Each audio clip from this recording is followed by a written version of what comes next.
Hi, I'm Reggie Turner, and I'm here with Terrence Moore. The Flipside starts right now.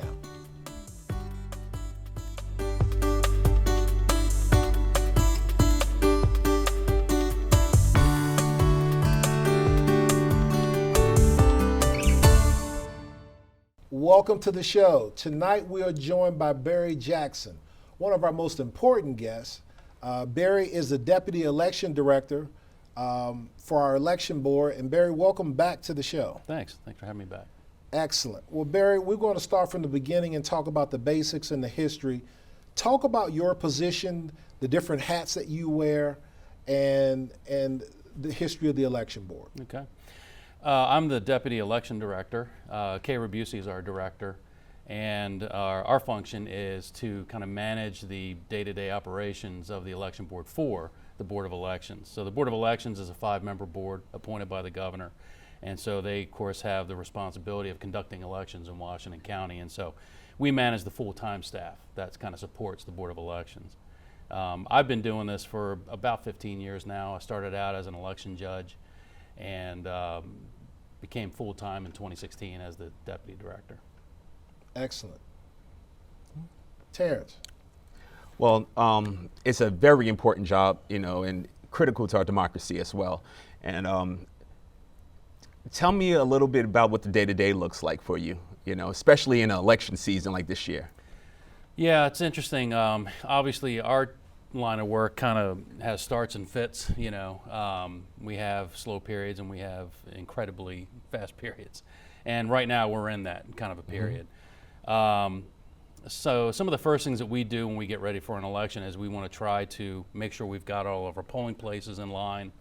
And so we have, majority of them are public schools, but we do have a good number of them that are privately owned, churches and community centers, things like that. So we make sure that they're lined up, and we have agreements that we send out, and so they have to agree to those and sign them and get them back to us. And then we start working on getting our election judges identified, first of all, and then getting them trained. And so that's what we've been doing right now is we're in the middle of about a 6-week period where we've been training election judges. And I think we've gotten through close to about 500 election judges, and we still need about 160 to 180 more to make sure we have just the minimum that we need to maintain all of the polling places. And while we're doing that, then we start getting the election equipment ready, all of the electronic equipment, the poll books and the ballot marking devices and the scanning units where the voters cast their ballots. We start to test those and make sure that they're working properly. And then once they are, then we close them up, lock them down, seal them, and then they're never touched again until the election judges see them at the polling place. So those are some of the things that we're doing now, and it obviously adds to a lot of hours. When we train our election judges, we do morning, afternoon, and evening classes. And so, it's a lot of long hours. What qualifies you to be election judge? You just have to be a registered voter in the county. Well, not even in the county. You could be as long as you're a registered voter in the state of Maryland, you can work as an election judge. We actually do have some folks who live in Frederick County who come over and work here in Washington County for us. I try not to tell the Frederick County folks that because they need election judges too, So you just have to be registered voters, and it's I'm glad you asked that question, because what a lot of people don't realize is that 16-year-olds can register to vote. They can't vote till they're 18, but they can register. When they go get their driver's license, they can register to vote. And so 16-year-olds are allowed to be election judges. And so we actually have had that. We've had a couple 16-year-olds, 17-year-olds, and they do a great job. And so, we're trying to get the word out to kids who, it's summertime. We have a July 19th primary election. Trying to get the word out to teachers, who are off for the summer, retired folks. So those are kind of the folks that we think would make good election judges. And are those kids able to get their SSL hours? They can, that's correct. So there would be an option for them. They could either get paid or they can get their community service hours one way or another. Yep, that's right. I'm thinking paid. I was thinking my kids. I was thinking paid so I can get my cut. So good luck on that one. Right. How many polling places are there in Washington County? So in this election, we're back to 49 physical polling places, which is what we had in 2018. And with redistricting, we've had to, kind of make a few minor changes, as well as since the primary election is in July, and we do have many of our polling places are in public schools. Summertime is when the public schools do their major renovation projects, and so we've had a couple of schools that were not available. At least the areas that we usually use, for the election were not available. So we had to make some changes there. South High wasn't available. They're putting new bleachers in the gym. So we moved down to Rockland Woods Elementary for that precinct. And Cascade Elementary, they're doing something in the parking lot that they're ripping the entire parking lot up. So we couldn't use that. So we moved over to Fort Ritchie, the community center at Fort Ritchie, which is just less than a mile down the road. But yeah, things like that. So 49 complete, and a thing about that I want to make sure that the voters are aware is that, you remember in 2020 we had vote centers where you could go to any vote center on election day and vote, and your ballot would be there. Well, now that we're going back to our neighborhood precincts, you have to go back to the one that you're assigned to if you want to vote a regular ballot. Right. So, as an example, in 2020, we had North High as a vote center. And so all of those polling places that were around North High, like Paramount and Fountaindale and Northern Middle, they weren't around. And so the voters that would have gone to those places probably went to North High, and voted. Well, if they go to North High now, well, they should be going to their, their regular polling place. And so if you go to a polling place other than what you're required to go to or you're assigned to, then you would have to vote a provisional ballot. You'd still get a ballot, but it's a provisional ballot because they're not going to find you on the poll book. Because the poll book only shows who's supposed to be at that polling place. Okay. Gotcha. So I just want to, just reiterate, make sure you go to your polling place. There were some changes that were made. We did send out voter notification cards to the people who were affected. If they had a new polling place like Fort Ritchie or Rockland Woods, those kind of places. So another way that they can find out is on our website. If you go on our website, it's washco-mdelections.org, and there's a blue button on the homepage that says Voter Services. And if you click on that, you can type your information in, and you can find out what your polling place is there, among some other things, who your elected officials are and, all those kind of things. Gotcha. What qualifications does a facility need to qualify as a polling center? That's a great question. So number one, we want to make sure it's ADA compliant, that it's accessible. After that, then it's kind of a matter of, parking spaces. Does it have enough parking? Does it have enough accessible parking? Is the room itself large enough? Depending on the size of the polling place. So we have some precincts that are fairly small, so we have fairly small venues for that, and then we have others where we use the gyms, in a high school because it's a much larger polling place. So those are the things we take into account. And we do have a set of guidelines that we go through when we look at new polling places. One more, I just have a personal question. Mm-hmm. I registered to register people to vote, I believe about 2 or 3 years ago. What's that process look like today, and has that expired? There's really no expiration date specifically, but we try every 2 to 3 years to try to get those voter registration volunteers back in, just in case there are any kind of changes that they might need to be aware of. There haven't been too many changes since then, except that political parties change. So we used to have a Bread and Roses party was on the voter registration application. Well, that's now defunct, so that's not there anymore. For a while there, the Libertarian and the Green parties were taken off the voter registration applications. Now they're back on. So those kind of things change. But as far as the actual policies and procedures for getting voters registered, they're pretty much the same. But I'm glad you asked me that because we do try to make sure that every 2 to 3 years people are up to date. So yeah, there's no official expiration, but we always give our voter registration volunteers a nice little ID card, right? So that you can show people that you're certified to take voter registrations. So it's always nice to get that updated, and get a new one. And they still come in, do a little brief training, and get your forms and hit the streets. Usually takes about 20 minutes, a half an hour. We just go through, the pertinent federal and state laws, that kind of make up that voter registration application and why we ask for certain information and what information you need to get. So yeah, it just takes 20 minutes to a half an hour to get through that, and then yeah, you get your ID card and get a pack of voter registration applications. Well, you'll be seeing me soon. How does your office work with the broader state and also nationally in regards to election initiatives? Yeah, Maryland is kind of a centralized state when it comes to election administration. A lot of states, they leave it up to the local jurisdictions for, the type of equipment they use. So you might be in one county and the way they conduct an election may be totally different than the county next door. But in Maryland, it's very centralized. So we have a state board of elections. Of course, the General Assembly passes election laws, that dictate how we're to conduct elections. And then the state board typically will adopt regulations that pertain to those election laws. And then they pass that down to the local boards. And so when it comes to election equipment, the type of voting system that we use, every county uses the same one, the same type. Every county trains our election judges the same way. So we have the same election judge manual that's devised by the state. And then we're allowed as local boards to make, minor changes to make it more specific to Washington County, but basically the election judge manual is pretty much the same throughout, and as far as conducting the election. So I think that I like that, because we do have a good system. So it's nice that, all the local boards all follow the same system.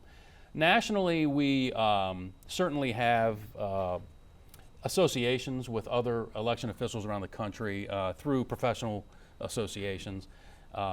We have one, it's the Election Center, we call it, where we get certified as election registration administrators. And so we go on these seminars and things like that where we get to meet with other election officials around the country and get to learn what they do, and they get to learn what we do. And yeah, it's very beneficial, because we kind of take their best practices and they take ours. We also learn some things maybe they're doing that maybe we don't think we want to do, and so that's as far as that goes. And of course, there's federal laws that we have to follow, like provisional voting, that's a federal law, things like that. Yeah. Well, it's a fascinating job, but I don't know too many kids that say I want to grow up to work with the election board. How did your career path bring you to this position? Yeah, I was one of those kids. You were one of those kids. No, I didn't even know there was such a thing as an election board. Exactly. I wanted to be an astronaut myself, but here I am. And it's funny because we always joke about that among our election officials, because none of us ever planned to be an election official. We kind of fell into it. But once you do, it just kind of gets in your blood, and you just really love it. And so that's why we love going to these association meetings, just kind of talking about it and kind of communing with one another and, sharing funny stories and, and just kind of enjoying each other's company. Because, it is, like I said, when I became an election judge, I really enjoyed doing it. And that's when I first started thinking I might want to do it as a career. And so there was a, opening at the Board of Elections, so I went ahead and went for it. But yeah, again, as a young kid, you don't go to college and say, I'm going to learn to be an election official, so. But Though it should be a college course. It's a wealth of information. And I know when I got exposed to election board, it's so much information and knowledge that the voters have at the tip of their fingers. I don't think a lot of people know it's there. Yeah. And it should be kind of combed through before you really, make the important decision to cast your vote. So how do you get communication out about the election board? Yeah, we if anybody ever goes on our website, we're pretty proud of it. It's got a lot of good information on it, and we try to not make it overload. We try to make it so that click on this button and then you'll learn about this. Click on this and you'll learn about that, kind of a thing. And so there's pretty much anything anybody would ever want to know about elections they can find there. Also, for those folks who did not request a mail-in ballot and who plan to vote in person, we always send out sample ballots. And the sample ballots are a several-page document, kind of like a newspaper almost, that has all the pertinent information about the election, And it'll tell them where their polling place is. It'll tell them what's on the ballot. It'll actually have a replica of their ballot, that they can look at. And they can use it as a cheat sheet. They can bring it in with them to the polling place. So, we try to get the word out as much as we can. The website's #1, sample ballots, and, shows like this, obviously, as well as other, social media and things like that. One thing that we've sought to highlight on the show is the importance of our vote. So can you talk to our viewers about how, or what are the different ways that they can register to vote? The easiest way would be online. On our website, there's a blue button that says voter registration. So if you click on that, it takes you right to the State Board of Elections voter registration page online, and it just walks you right through it. And even folks who are currently registered can still use that. So if they want to change something like their address or their political party or whatever, they can go on that voter registration page and they can make those changes. Other than that, so we also have paper voter registration apps. I brought one as a prop here. So there you go. And so those are at our office. Those are also located at many libraries around the county. Also, every single state agency has them. So any state agency you would go to would have these voter registration applications in there. And you want to get them to us. Now, voter registration expires on June 28th for this election, for the primary election. If they register in person, they have to be in the office by 5 o'clock. If they do it online, they have until 11:59 p.m.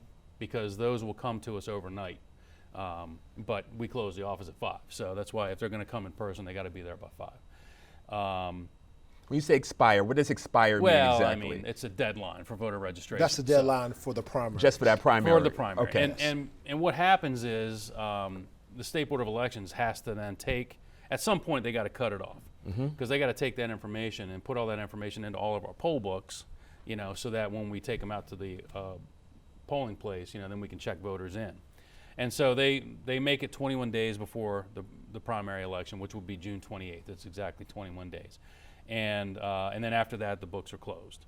That's also the deadline for candidates seeking voter registration lists. So after June 28th, we can't give out any more voter registration lists to candidates for canvassing and things like that. And so so we get after the 28th, it's closed. Now, if people meant to register and they missed the June 28th deadline, the good news is we have same-day registration on Election Day. And at early voting as well. So they can actually show up to the polling place, and there's a particular voting or election judge that'll be there to help them get registered to vote. And if they're pre-qualified, if they scan their driver's license and all their information pops up on the poll book, they can actually register there and they can vote a regular ballot. So they wouldn't have to vote a provisional or anything. So you're the ones giving my address to everyone, keep hanging stuff on my doorknob, all these candidates. That's me. So okay. Now you know where they get it. Now I know where they get it. Okay. Let's talk about election judges. Okay. Where do you get them? How many do you need? And are there still openings? Yeah, so where we start with that is, of course, we contact our veteran election judges, those who've worked for us in the past. We make sure they're still on board. And then we work from there. So after we've got them placed, and then we look at where are our gaps still, and then we start trying to recruit for more people. And as I mentioned, some of the ways we do it, of course, we post messages on our website. We go on social media. We go on shows like this. Regular media. We try to get the word out. Another good way is just word of mouth, so we talk to a lot of our returning election judges and say, do you know anybody that can help us? Because for 49 polling places, we need a minimum of about 690 election judges all around the county. Some, like I say, some are larger than others. Some may have 17 election judges at that polling place. Some may have 7. It just depends on the size. And so we're at about 500 now that we've trained and have placed. And we still need some more. What are the duties? So there are a number of different duties. First of all, we have chief judges. So chief judges are kind of the managers of the polling place. And we always have one of opposite parties. That way they, kind of offset and make sure that everything's done on the up and up. And then we have check-in judges who are at the electronic poll book. So as voters come in, they look up their information, get them checked in. And then we have what we call ballot distribution judges, where once that voter gets checked in, they go to the ballot distribution table and they'll actually get their ballot handed them. Again, we have at least two judges of opposite parties there. Just again, making sure the voter gets the right ballot. And then they go on to then step 3, which is where the voting booths are. So we have voting judges that help them, give them some instructions on how to mark their ballot, and then take them to a voting booth. There's also a ballot marking device, which is the electronic way to mark your ballot. It's not it's not you're not casting your ballot there. You're not making any votes. All you're doing is you're marking your ballot electronically, as opposed to taking that paper ballot and marking it with a pen. We like to call a ballot marking device just a big electronic pen, because that's all it is. It doesn't save votes. It doesn't store any information about the voter. It just marks the ballot, and then you print it off, and now you've got a marked ballot. So that's the ballot marking device. And we have judges who are responsible for helping voters there. And then when you go to the scanning unit to cast your ballot, we have voting judges there who help the voter there. We also have greeter judges who are responsible. This is something we never really needed before, but it's getting kind of complex at the polling places now, because there's a lot of reasons why people are showing up at the polling place, not necessarily just to cast a ballot. Right. They may be there to register to vote. And so the greeter judge will try to identify those folks and get them to the right person. They might be there just to drop off their mail-in ballot. They're allowed to do that now. They can drop it off at the polling place. And we have a yellow mail-in ballot bag where they'll actually cast their ballot into that mail-in ballot bag. So the greeters are in charge of that. And greeters are also responsible for line management, making sure that, everybody's getting in a timely manner and everything's working well there and efficiently. And then we have provisional judges who, again, if you have to vote a provisional ballot for whatever reason, those folks have been trained on how to do that. And the provisional judges also do the same day registration. And people vote provisionally for a number of reasons. One, they may be in the wrong polling place, like I mentioned before. In the primary election, maybe they're a Republican, but they want to vote a Democrat ballot. We'll let them do it, but they have to vote it provisionally. We can't give them a regular ballot because that's not their ballot. Maybe they're unaffiliated and they still want to show up and vote, in the primary. There is no nonpartisan ballot in this primary, so they would have to vote provisionally. So there's a number of reasons, why they'd have to vote provisionally. And so we have a provisional judge that's specifically for that. Excellent. Barry, we want to hold here and come back and start talking about redistricting after the break, if that's all right with you. Yep. All right, we'll have more with Barry Jackson from the Election Board after the break.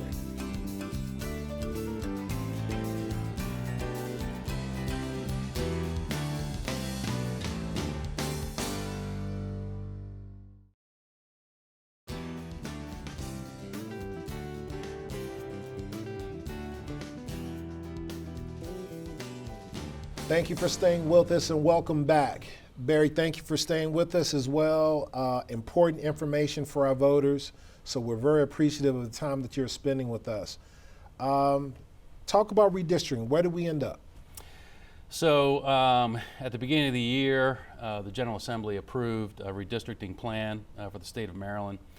In Washington County, we have 3 districts. We have 1C, which is mostly toward the western part of the county. We have 2B, which is mostly Hagerstown, and then 2A, which is everything else in the county, mostly on the east and south side of the county. Because of the fact that there was some population drop in Garrett County and in Allegheny County, it was necessary to move 1C farther into Washington County to pick up that population. And so as a result, 1C, which at one point the easternmost boundary was Conkachee Creek, and then it also had Williamsport in there. It moved farther east, almost right to the western border of Hagerstown. So now Morgansville is included in 1C. All of Halfway, going down into Williamsport, is now in 1C. And so that picked up a good chunk of voters.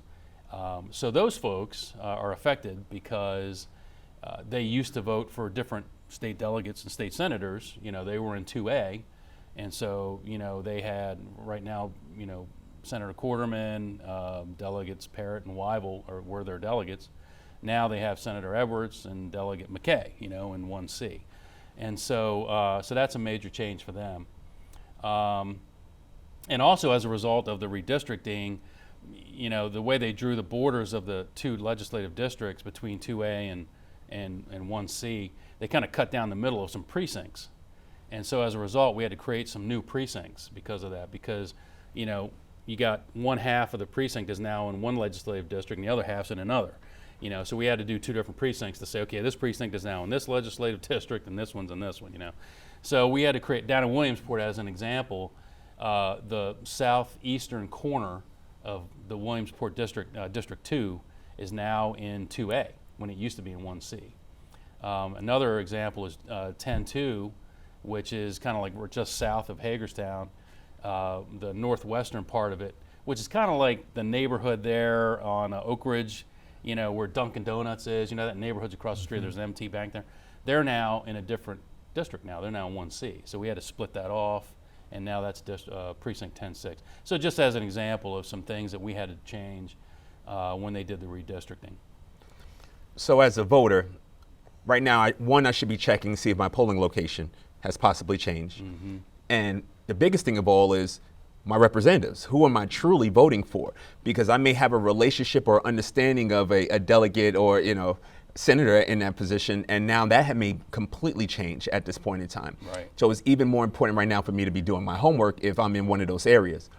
Have I received any communication of me being redistricted? Yes. So if any change at all is made to a voter's record, we always send out notification. So yes, I'm trying to remember how many. I think it's in the neighborhood of about 20,000 voters that were affected by this redistricting. We sent out voter notification cards, and just alerting them that their district had changed, and then possibly if their polling place had to change, then that would have happened as well. Yeah. And I'm thinking about 1C on the Senate side. If I remember correctly, both that are running for that are from Allegheny County. I think that's correct. Yeah. So for Washington County residents, there's going to have to be some work to get to know that representation, right? Because there would be a disconnect between the new constituents that they're picking up. Yeah, that's true. You may not be familiar with those people because they're not Washington County people. 1C, I believe that's Jake Shade, Mike McKay, and then the Democrat that's running from I think Dry's back is his yeah, name. from Garrett County. However, he was originally from Williamsport. Oh. Because we covered that recently, but so they're going to have a new representation there, especially with with Senator Edwards stepping down, and then also with Mike running for that position, you're going to have a new representative on the delegate side as well. And I believe the only person that's running for that is County Commissioner Baker. Terry Baker, yeah. Okay. And if you need additional information, of course, you can go to the website to find the information or catch previous episodes of the Flipside. And that's a lot. And I know when everything was going, the change of districts was going, and the big debate legally, everything that was going on, people were a little confused. I know I was at times to kind of really understand what that truly meant. And now with the final decision, you kind of are trying to settle in and understand. But there was also some shifts in dates that happened because of some of the things that happened. Talk to us a little bit about some of the legal things and some of the impacts that happened to the election board. Yeah, so I mentioned that the General Assembly had passed that map in January. Well, there were immediate legal challenges to that map, and so the final decision wasn't made until May, on that map. And so yeah, there was a kind of a purgatory period there, right, where we didn't know what was going on. Now we at the election board just continued on because we didn't know what else to do. Okay. We went with what we knew, and so we were figuring out what our new precincts were going to be based on the legislative map, knowing that if the judge had overturned it and said you got to come up with a new map, then we would have been starting all over again. But you're right. They changed the the candidacy filing date. They actually changed it twice. It was back in February was the original deadline, and then they changed it, and then they changed it again, and now I kind of understand why, because if you have people who are going to run for office, they need to know what district they're going to be in, if they're going to run for office, and so but it kind of made everything move back for us as election officials. Well, with what you're saying, do you see future challenges forthcoming? Not that I'm aware of. The judge or the Court of Appeals made their decision, and at that point, obviously everybody had to kind of scramble to say, okay, now I know, what district I'm supposed to be in. But I don't believe so. And of the 20,000 voters affected, that they were all in Washington County, is that correct? Yeah, I'm just talking about the 20,000 in Washington County. That's right. Okay. Yeah. Okay. I'm sure millions were affected around the state. Right. Right. Mr. Moore. And I'm learning so much, and I just kind of go back to the last segment when we spoke about election judges, and you would think that you should have an overflow of people knocking on your door, since how many experts we see on social media about elections, right? You think it would be a great opportunity to learn the process, to be part of the process, and profit in the process of it. What's the future look like for the election board? I know technology is kicking up, and we've seen a lot of this going on right now, and with some of these debates kind of drawing lines and stuff. What's the future look like, especially as populations are starting to migrate and move a little bit more frequently post-pandemic? Right. I think if I had a crystal ball, I would say 2024 is going to be very similar to 2022. The General Assembly passed a law that required that we send out vote by mail applications to every registered voter, and that was for 2022 and 2024. So that's going to happen again in 2024. We should still have our same voting systems. We are getting new poll books. They're going to be more modernized, kind of like tablets. We will be getting those for 2024, but we'll still have the same, paper ballots. We'll have the same scanning units where we cast the ballots. After 2024, I don't know. Maybe we'll reevaluate, what type of technology is out there, for running elections. But yeah, I think in the near future, we're pretty much kind of locked in on what we're doing. Let's shift a little bit and talk about early and mail-in voting. How do people take advantage of early or mail-in voting? So early voting is July 7th through the 14th. And good news is this will be our first election where we'll actually have 2 early voting centers. Of course, our first one is the same one we had last year, which was at the Election Center on Virginia Avenue. Yes. Anybody know where the second one is? Not I. The library? That's right, Hagerstown Because Library. that was debated, right? It was. Yeah. Okay. And there's actually a pending lawsuit about it, which the hearing won't be until August. So for now, we're moving forward. And so we'll be at the library on July 7th through the 14th. And and it's 7 a.m. to 8 p.m., by the way, which is a change. It used to be, depending on the election, it could have been from 10 to 8, or it might have been from 8 to 8.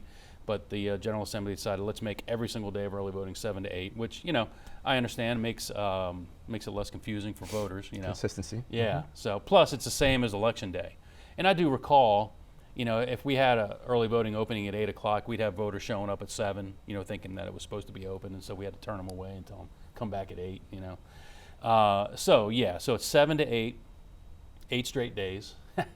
So we have 8 straight days basically of election day. And give the dates again of the early July voting. 7th through the 14th. Okay. And that's both at the Election Center on Virginia Avenue and at the library. Yep. Oh, and we talked about, you asked about mail-in voting. So again, as I mentioned, we sent out an application to every registered voter. Well, I take that back.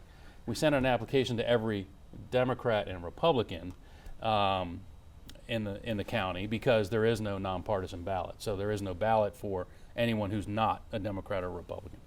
But also, if someone decides after the fact, if they hadn't turned that in and they decide after the fact that they want to get a mail-in ballot, easiest way to do it is online again on our website. If you click on the voter registration tab, then after you go through all the steps, it'll ask, do you want a mail-in ballot? And you can check yes. It'll also ask, do you want to be put on the permanent absentee list? Because that's a new thing from Maryland now. So you can check that, and if you check that, we'll automatically send you a mail-in ballot every election. Or you can not, it just all depends on what you want to do. So that'd be the easiest way to do it.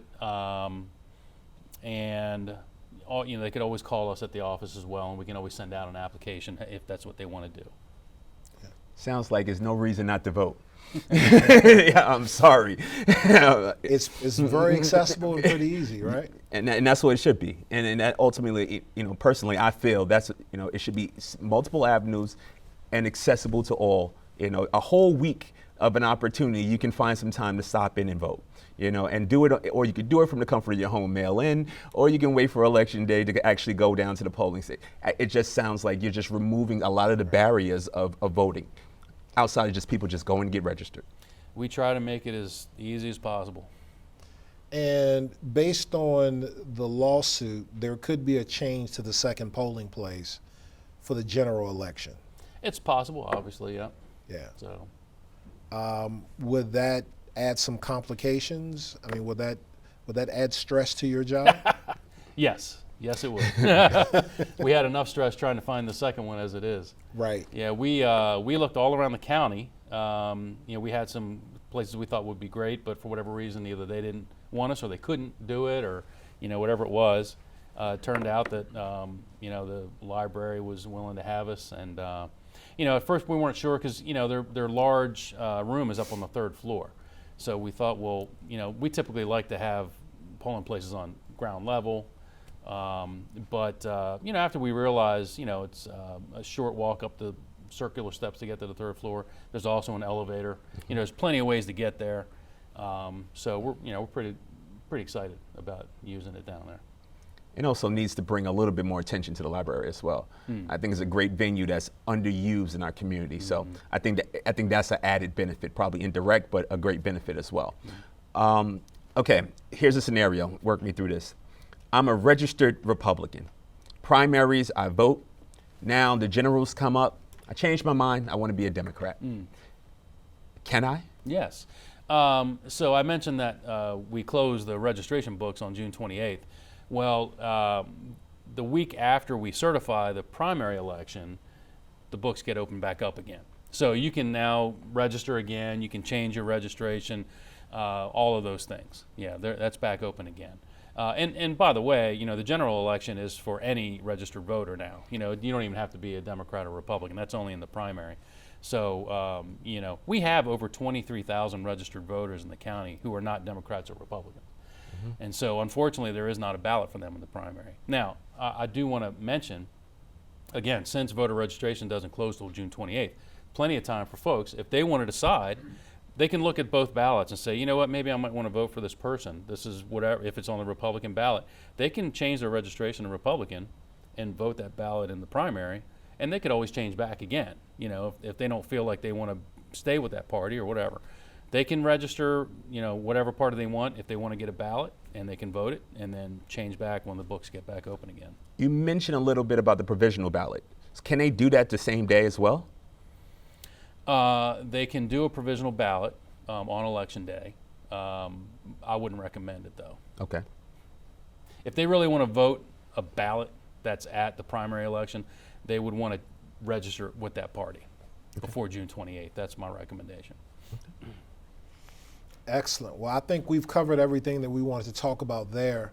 How about if we hold here and we'll save everything else for our election recap? Sounds good. All right, fair enough. All right, more with Barry Jackson after the break.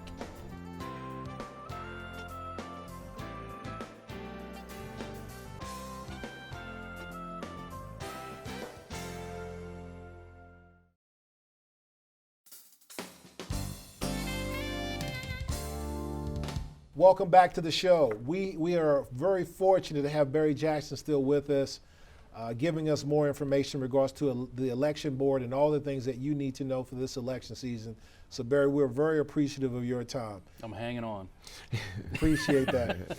I want to start this out. I know that one of our gubernatorial candidates, Dan Cox, is running on, one of the things on his platform is, what is the term? How is it coined? It is a forensic audit of the 2020 elections.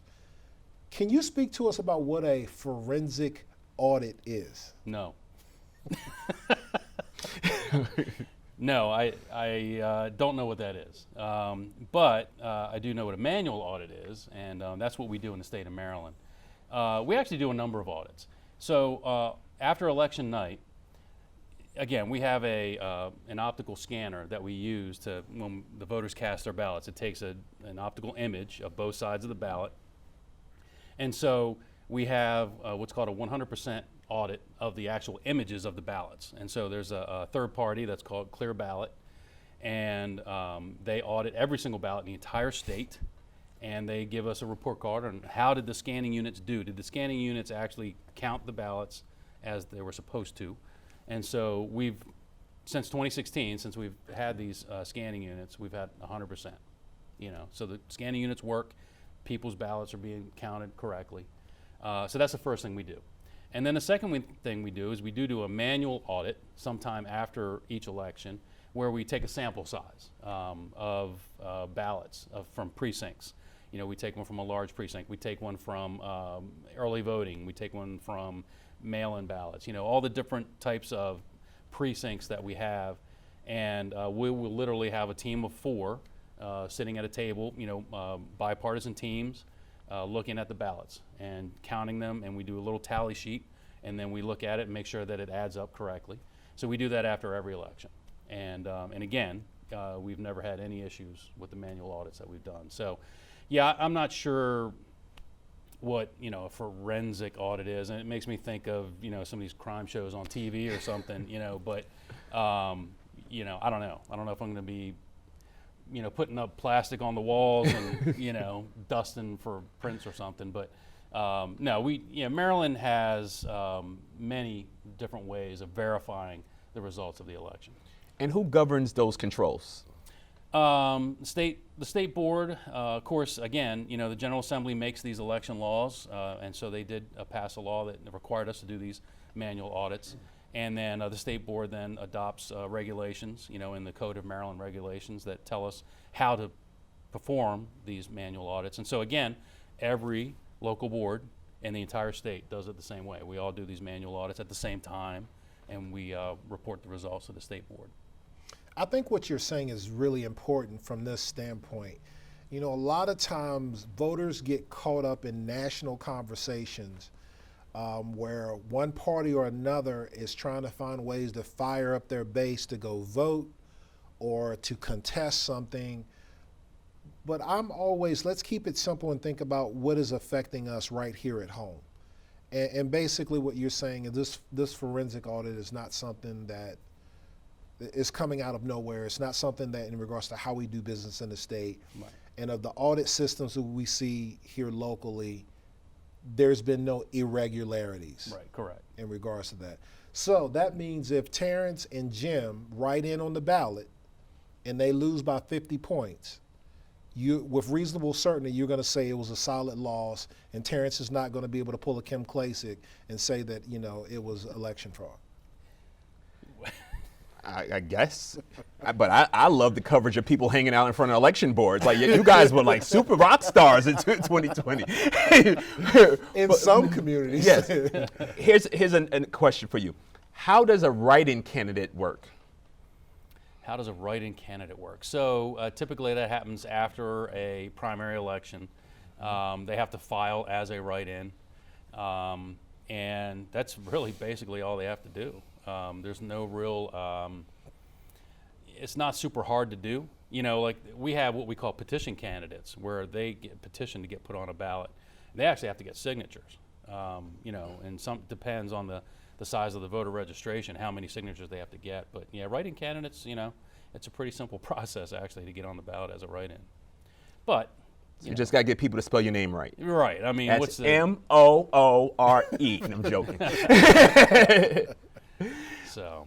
No, that's good, because I know that the primaries is going to be a great divide, you know, and your candidate may not go in, but there's still a part for you, still an opportunity for you to take part of that process if you really feel strongly that you can be a write-in candidate, and you can get and do the real work as well. So. Yeah, you know, historically, write-in candidates don't fare very well. Of course, I'm so. sure. I'm sure. It's kind of a long road to hoe, but yeah. Yeah. So what type of turnouts do we normally see in a primary and a midterm in this community? In a midterm election, it's not usually very good. Right. I actually have some results here I can show you. I'm looking at the 2018 gubernatorial general election, if I'm looking at this right. Yeah, we had 54% turnout, which is not too terrible. And that was for in the a midterm. primary. That was actually the general election. Oh, in the general. Yep. 2014, let's see, here's a 2014 primary. That was 17.4%. So, Wow. yeah. And then the general in that one in 2014 was 43.4%. So, And that was a midterm. 2014 was. yeah, that was a midterm. That was a gubernatorial election. So yeah, you're looking at around 20 to 25% turnout in the primary, 40 to 50% in the general. And have you seen, I know it's coming up in the generals, right, is the vote for marijuana. So that's going to come up. Do you think that's going to drive a turnout? Do you see some of those big questions bringing out more turnout than candidates at times? I just had a thought that I'm not going to say. We'll save that for a break. Yes, maybe that will bring some more people out. We're anticipating it most likely. Yeah. So. I'm glad you brought that up because we probably weren't, thinking about that. We were planning for how many we think are going to turn out for the general, so we probably ought to take that into account. And although abortion is not on the ballot per se, obviously it's becoming more of a national conversation. And the question becomes, does marijuana and the abortion issue become drivers to get more people out than normal? One other question I have for you, though, is when you look at the lower turnout during the midterms, what's that breakdown between Republicans and Democrats? Let me see if I can tell you that. Let's see. Because traditionally on a national level, Republicans are More obviously turning out midterms, during the midterms. Yeah, I can tell you in 2014, 24.5% Republicans turned out and 16.8% Democrats. So, and a lot of times that has to do with what's on the ballot. Yeah. What I've noticed historically in Washington County is there's not usually a lot on the Democratic ballot. And there's usually tons of stuff on the Republican ballot. So maybe that's why you see a little bit more turnout that way. Got it. All right. Any big key points that you need the voters to be aware of? Can we go back to a couple of key dates? I think that would be useful as well. Yeah. Again, we mentioned the June 28th voter registration deadline. Again, if you're not affiliated with either the Democratic or the Republican Party, we recommend if you want to vote in this election, you're certainly able to if you affiliate with one of the two major parties. So I recommend go on our website. We have all of the ballots are on there, that are going to be at the polling place. There's 110 ballot styles. So it's based on precincts. So if the voter knows what their precinct is, then you can go on there and find your ballot for that precinct. Now, if you don't know what your precinct is, that's where you want to go on voter services and find out what your precinct is. Then you can find the ballot for your precinct. But my point is, if you see maybe the Democratic ballot kind of appeals to you, maybe the Republican ballot appeals to you, whatever it is, affiliate with that party before June 28th, and you'll be able to vote that ballot in the primary election. So again, June 28th registration deadline. July 7th through the 14th is early voting, both at the election board, what we call the election center on Virginia Avenue, and then also at the Washington County Free Library downtown in Hagerstown. And then we'll have mail-in ballot and provisional canvases after that. So we certify the election 10 days after the election, hopefully, because we're going to have anywhere from 8,000 to 9,000 mail-in ballots to count after the election. And so we're going to try to get that done in those 10 days.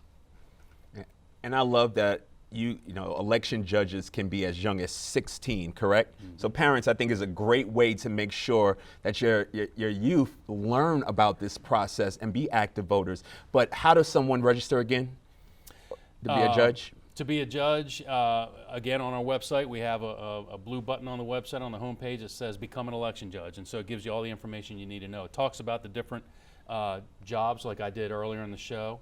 And it also has the application there, as well as a W-9 form to fill out and send that back in to us. You can always call us at the election board, and we'll get them there. We'll get them taken care of. Another thing too, it just occurred to me that maybe a lot of voters don't realize. Again, I mentioned how you can register at 16, but you can't vote till you're 18. Right. Well, what happens if you turn 18 after July 19th?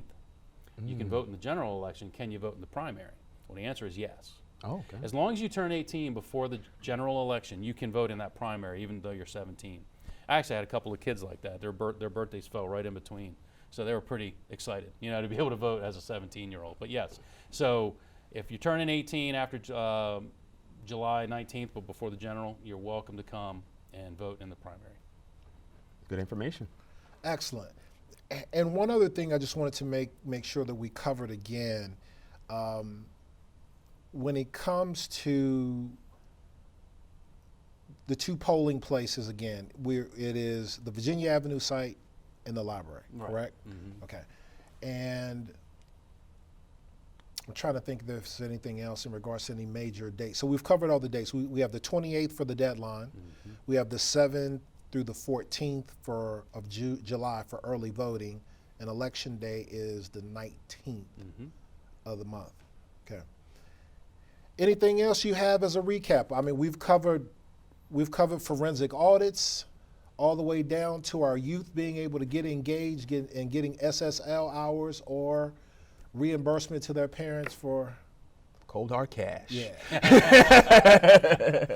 Yeah, just one more quick plea for election judges. I mean, we're pretty desperate that we have some polling places that are missing 4 to 5 people. That's a lot of people to be missing in a polling place. Again, 16 and up, love to have you. Retired folks, teachers, students, anybody, just have to be a registered voter. And what's the pay? The pay is for regular election judges, you get $175 for the day, plus you get $25 for the training, so basically $200. Our chief judges make $225 plus the $25. And by the way, if you work early voting, you get paid for a full day too. So we have some folks that do that. They'll work early voting as well as work election day. Well, the way gas prices are moving, you might have some candidates here in the room. Listen, I'm clearing my Little gas schedule. money. No gas money. Barry, we want to thank you again for all this valuable information. It fits right into what we wanted to provide our viewers and the public. And our plea is out there that we're encouraging those to pick up the mantle and become election judges. And could you tell us your website? Yeah, it's www.washco-mdelections.org. Excellent. Well, that's all the time that we have for tonight. We hope that you'll like us on Facebook, follow us on Twitter, and send us your comments to feedback@theflipsidetv.com. That is feedback@theflipsidetv.com. But most importantly, we hope you'll join us again next week for another episode of The Flipside.